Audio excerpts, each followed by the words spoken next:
Welcome back, ladies and gentlemen. Continuing our discussion, Dr. Zayed, now the President has met with a former U.S. Secretary of State, Madeleine Albright, and also with Stephen Hadley. Now, how significant are these meetings? They're both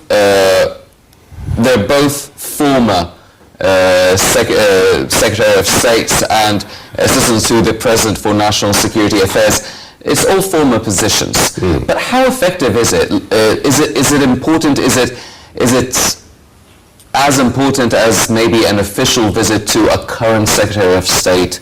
Are these the people really pulling a lot of strings in the administration? Do they really have, their word really has a lot of weight and power for the administration?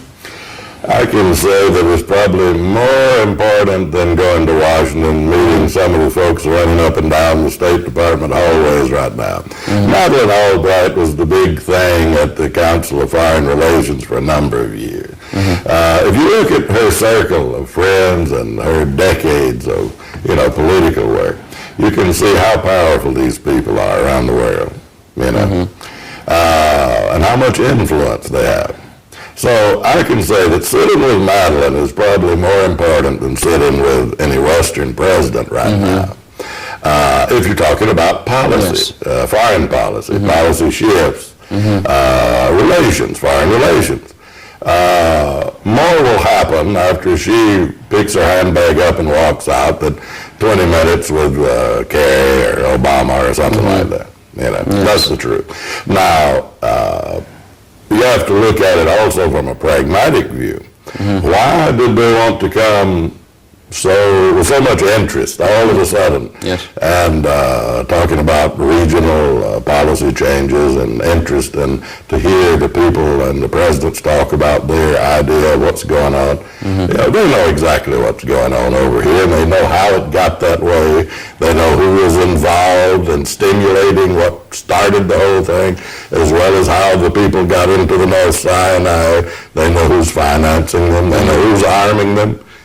They know who's doing everything over here, especially Madeleine Albright. So, putting it into perspective like that, it's a very important meeting, and he delivered a very positive, statement to her, that he wanted a balanced relationship, one based on respect, which I think needs to be returned to the equation, and, also equilibrium. So, it's complex, it's very important, and I think he sent a perfect message back home, to their folks in the government. Yes.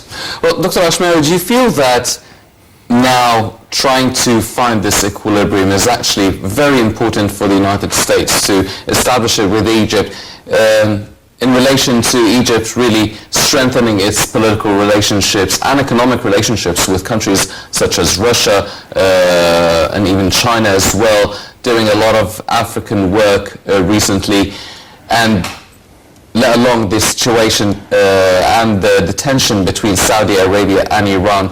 Do you feel that really the United States administration needs to establish some sort of common ground with the Egyptian government, being at least one of the most stable countries in the region now? Back to your earlier question, as usual, if Madeleine Albright is aware of what's happening in Sinai and who's financing them, time has come that President Sisi or our foreign minister to set with open cards. Time has come if you need to team up with U.S. to stop this, to find where the source is, to help us to suspend this if you know how, and I'm sure they do. So time has come to be aware that there's someone can help in the region to stop this killing, to stop this blood, which we do need in order really to improve the investment, if we're planning to. Now, the investment coming from the U.S., as I mentioned before, is not money. It's know-how. That China and U.S. are doing know-how from China to U.S., even though it's costing U.S. much higher than buying it from China. So we should learn the lesson from the leaders of the world. So time has come to buy the know-how and to do the joint venture, no matter how much it costs, because that's temporary. That's for a year or two, maybe 5. But first, to stop this bleeding in Sinai, with the help of US or the help of UK or the help of Russia or all of them or some of them or Israel or Turkey. We need really, or Iran, we need really to team up with the whole world. Time has come to stop this bleeding no matter what. Because we are not focusing really into the economy. We are not focusing into education. Every day we hear that there is a blood happening in Sinai. It disturbed the roadmap that we are working. So if United States are willing to help Egypt or willing to cooperate, I don't like the word help because who helps whom? The United States need influence in Egypt because we are the leaders. And maybe the United States were not expecting that Egypt will stand its feet again after what happened in the past 5 years. So that surprisingly happened. And this is really not really pleasing the world, which we don't care. We need to keep going in our way. Exactly. So time has come to understand really how to keep going faster, better, in a stronger feet on the ground, stronger roots to go on with this by learning from the whole world how to stop this bleeding, how to do investment, but not by money, because again, the whole world is suffering from money, know-how, exporting, time to learn, and instead of importing everything, to have, first step, enough food for the Egyptian indoor, and then whatever left we'll export it, and with the competition of the world. Not what we have from production left over to export it, which we cannot sell. We have to be in competition and see what the world need and do it professional in a better way to export it with a good income to Egypt from foreign currency. Yes. Well, Dr. Zayed, do you feel that what would be the biggest interest for the United States administration to Egypt? Is it the economic activities of the Egyptian government with the other governments? Is it the situation between Turkey and Russia, for instance, over Syria? Is it the situation between between Iran and Saudi Arabia within the Gulf region, and really, because also Iran is trying to establish its own dominance and sole power within the region? What would be the most topic of interest, or combating terrorism in general? What would be the most interesting topic? I think the least topic of interest to the United States is the Egyptian economy. I don't think they're happy that it's going as well as it is for various reasons. We're talking about geopolitics. In geopolitics, there's no friends. Not at all. It's not like me and you. These are governments with special interests. It's very ugly sometimes. Geopolitics in our part of the world is sickening. When you look at the realities, you talk about these guys in the Sinai, ISIS, this Takfir, the people, and how did the guys get to Syria? Where are they from? Who's financing it? Look, we have to be pragmatic.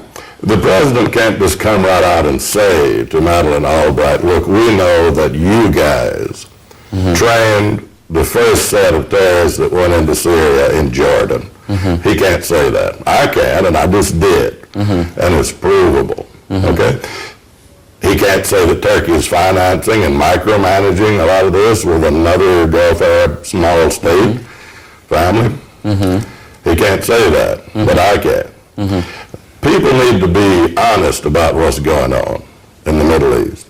We've been hoodwinked and run over and manipulated by several large superpowers, the United States, the UK, some of their allies, for geopolitical reasons. Not because they got mad at us, but because they were concerned with their position in a unipolar world that they wanted to maintain. They did not want a bipolar world with balance. They wanted to continue to have their hegemony. Okay?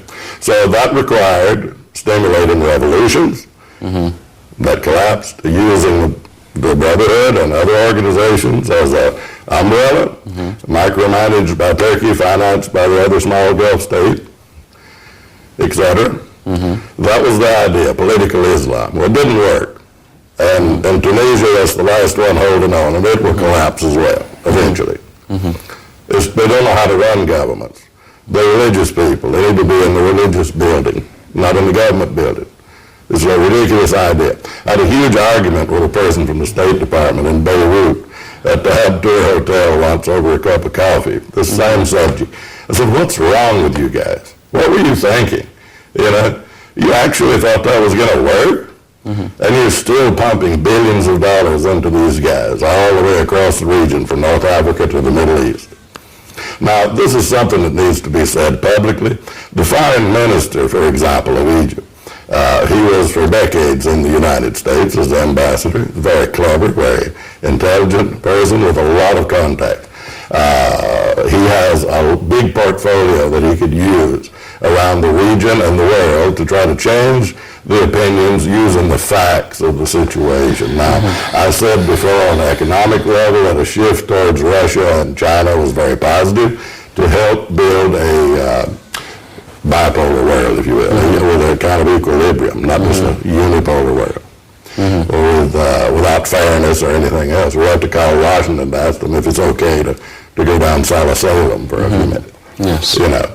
So this is my view on regional geopolitics, that the culprits are the same people pretending to come to help, pretending to fight, and, you know, these terrorists and bomb them. The only people that have even a remote interest in getting rid of terrorism is Russia and China. Yes. The only people that have done anything that you can actually see are these guys.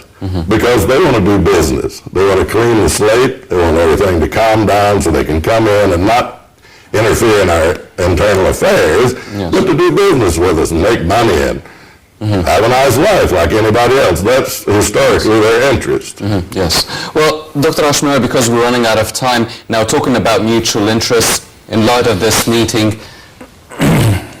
what would we want from the United States? What can we give them in return? And what do they want from us? I remember 25 years ago, I attended the meeting in George Washington University with Osama al-Baz, Allah yarhamu, and it was a program called The Egyptian Debts, Shall We Forget or Forgive?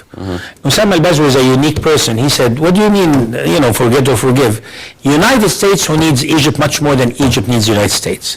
So time has come to understand that there's, a mutual need for both countries. United States need allies in Egypt, in the Middle East, which is Egypt. Egypt has to have, I agree that President Sisi cannot tell Madeleine Albright, help me, because he's the president and she's ex-foreign minister. But again, the foreign minister of Egypt and the ambassador of Egypt in Washington should have a lobby between the Emirate ambassador over there, the Saudi, the people, and then team up and come up and say, we think you should do 1, 2, 3. To our ambassador over there or to our foreign minister over there. The president definitely will not say it, but the president has the remote control to push whom to say what.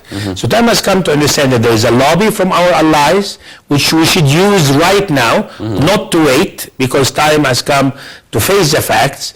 Meanwhile, we have to help the economy inside, because again, as Dr. Zayed said, United States don't give a damn about what's happening in the economy in Egypt. So we have to take care of our domestic needs, and we have to think international wise, and we have enough people abroad and we have enough people inside to work on this. So we have to think parallel, because both of them are very important, but to have the Egyptian in a better lifestyle, to learn better, to work better, to have a production, to keep the Egyptian pound in the proper level we were expecting and we used to have in the 40s and 50s, time has come to think how to bring it back into that power. Yes, definitely. Well, ladies and gentlemen, definitely there are a lot of developments, whether they're domestically or internationally, economically or politically, here in Egypt, and we'll definitely be following them here on Nile International. Unfortunately, that's all the time we have for this edition of the Daily Debate. But before we go, I'd like to thank our very distinguished guest, Dr. Mohamed Zayed, the economic expert. I'd also like to thank Dr. Hesham Ashmawy, the chairman of the Egyptian American Business Association. Gentlemen, thank you very much for Thank you for us. having us. Ladies and gentlemen, please stay tuned for more coming up on Nile International. I'm Henny Saif. Thank you for joining us. Well, that was live.